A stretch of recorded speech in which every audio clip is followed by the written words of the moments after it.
You are listening to The Black Landscape with Andrea Spearman, where Black excellence is always trending. Hello and welcome. I'm your host, Andrea Spearman, and this is The Black Landscape, where we engage with emerging and established Black leaders here in the San Francisco Bay Area. I am a light-skinned Black woman with my dark brown curly hair currently in a half-up, half-down style. Today, I'm wearing my black and brown glasses and red t-shirt. And today, we're here with special guest, Ashlie Kego. Please describe yourself to the people. Okay, I am a light-skinned African-American. I have long, straight brown hair. Right now, I'm wearing this tie-dye black and brown t-shirt with my favorite lucky black harem pants. I love it. Come on, black harem pants. I'm glad they're coming back. The most comfiest pants that I have.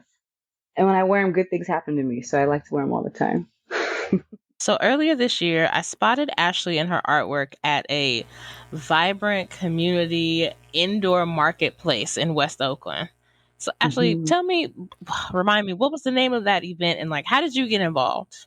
How I met the person, because I had an exhibition for my art and a lady had seen my paintings up and she contacted me literally 5 months after saying, "Hey, I just saw I was in California a few months ago and I saw your paintings and my friend has an event and I would love for you to participate." And so she reached out to me and that's how I landed there. There was a plethora of artists, not just in the fine arts as yourself, but also there were some authors.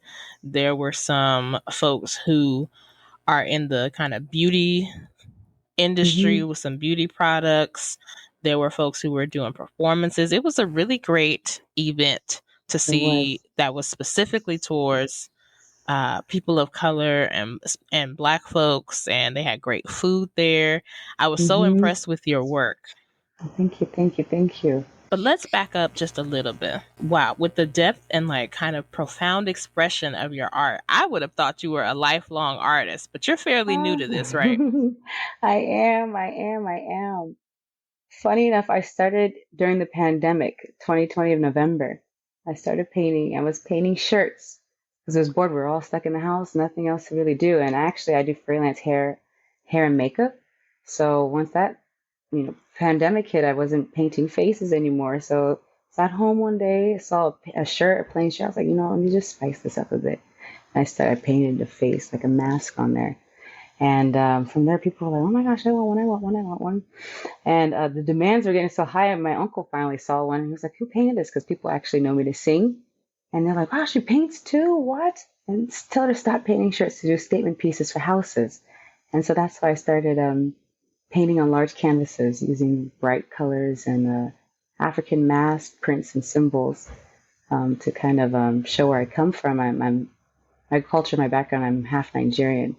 And I love my culture very much, so I like to try to express it on canvas so other people can see where we all come from, essentially.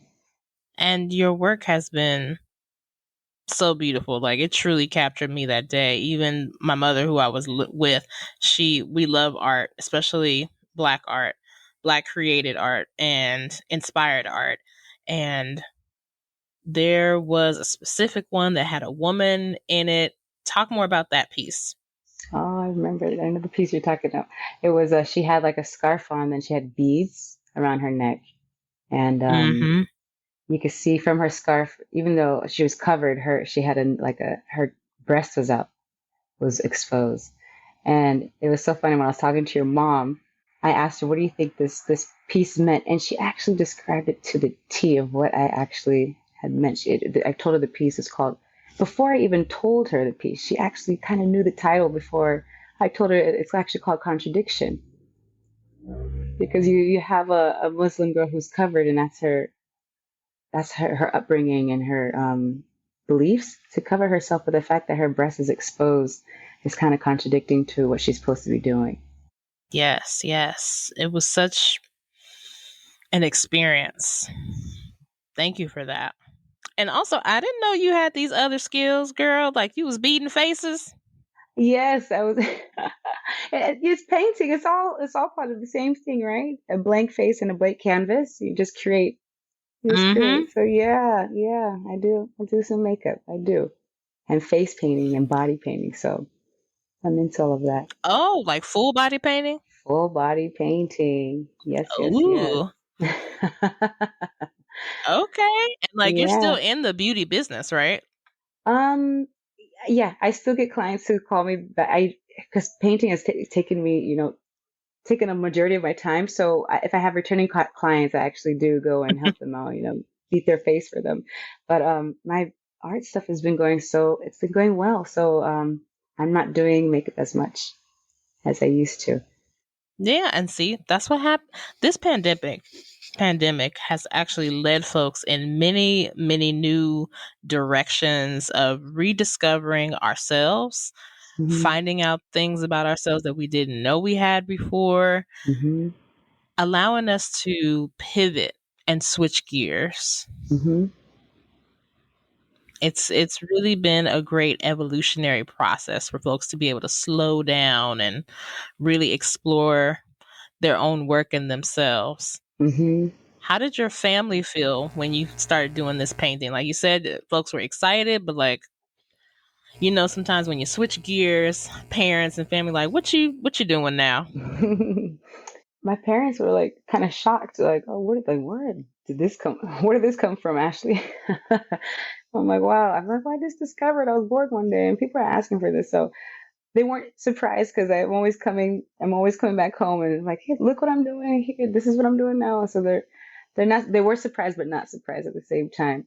But they're very, very proud of me because it's not just my art that I've been kind of promoting. I have two sisters with sickle cell anemia. And so my older sister has a Mm, nonprofit called Sickle Cell 101. And so what they do is they go around spreading awareness and educating, people about now a lot of people know about sickle cell, and it is predominantly in the Black community. One out of mm-hmm. 12 Black folks are carrying the trait, and they don't even know they have the trait. They don't even know. So what we do is just try to spread awareness and education about that. So to my art, anything that I sell, a percentage goes to the nonprofit. So And it it's makes Sickle it Cell 101. Sickle Cell 101. That is great because we actually had a previous guest who is living and thriving and surviving with sickle Amen. cell. Hmm. And his journey and his story about it was very touching for a lot of folks, and Hmm. myself included. This is a friend of mine who is a beautiful dancer, and this disease can take him away from what drives him. So Hmm. it's Hmm. important that we do get more awareness around what this disease is and how it affects us as Black folks. Hmm. Hmm. Thank you for mentioning that. See, you never know what you'll find when Exactly. in conversation with folks. Yeah, yeah. So that's why, this painting stuff I'm trying to push it as far as I can, not just for myself, but for my family, my siblings, and for other Black folks too. So they go get checked. Usually some of them don't even know they had it until they have a child with sickle cell. And even me not having sickle cell, Mm-hmm. but being in a household with two sisters, my older and my younger sister, I kind of had like the big sister responsibilities, and it wasn't easy. It wasn't easy, I could tell you that. But they're both doing very well, and I'm so grateful. I'm Mm-hmm. so grateful for that. I can imagine. I'm a big sister as well, and it's no easy job, regardless of any health situation in Hmm. general. But I can only imagine like trying to be that support system in the house. Yeah, gotta spread that awareness. Yes. Gotta spread that awareness. Yeah.